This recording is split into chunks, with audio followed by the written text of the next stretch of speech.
ওগুলো জানতে হবে। ওরা ওরা আমাদের ওই আমাদের দিকে মানুষ না, আমাদের কোম্পানির নয়। এরা সকলে ওই কারবালাতে যারা ইমাম হুসেনের গলায় ছুরি চালিয়েছে ওরা ওই দিকে লোক। আমার নবী জানেন না?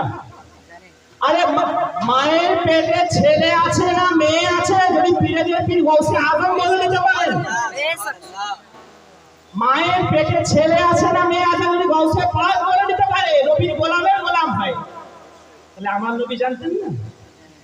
হ্যাঁ, সবই জানতেন।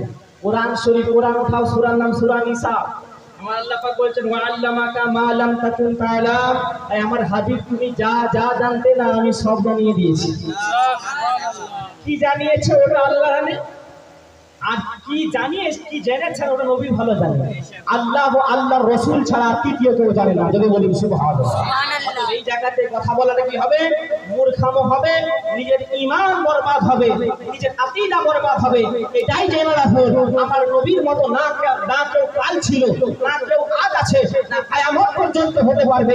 আমার নবীর মতো কোনো নবী নয়, আমার নবীর মতো কোনো ফেরেশতা নয়। আমার নবীর সঙ্গে কোনো জিনিসের তুলনা দেওয়া যাবে না। আমার নবী হলেন বেমিসাল। আল্লাহ যেরকম খোদাই দেবে মিসাল, নবী সেরকম মুস্তাফাই দেবে মিসাল। আল্লাহ যেরকম রুবুবিয়্যাহ দেবে মিসাল, নবী সেরকম নবুয়্যত দেবে মিসাল। লা ইলাহা ইল্লাল্লাহ বিনা নক্তা হরফ, মুহাম্মাদুর রাসূলুল্লাহ বিনা নক্তা হরফ। লা ইলাহা ইল্লাল্লাহর মধ্যে 12টা অক্ষর, মুহাম্মাদুর রাসূলুল্লাহর মধ্যে 12টা অক্ষর। আল্লাহ লিখতে গেলে 4টা অক্ষর, আলিফ লাম লাম হা। মুহাম্মদ লিখতে গেলে 4টা অক্ষর, মিম হা মিম দাল। আল্লাহ বুঝিয়ে দিচ্ছে বান্দা, না মেরে মুস্তাফা हमसे अलग है, ना हम मुस्तफा से अलग है। मुस्तफा खुदा नहीं मगर खुदा से जुदा। सुभान अल्लाह, सुभान अल्लाह। मुस्तफा खुदा नहीं है और खुदा से जुदा भी नहीं है। তাহলে বোঝা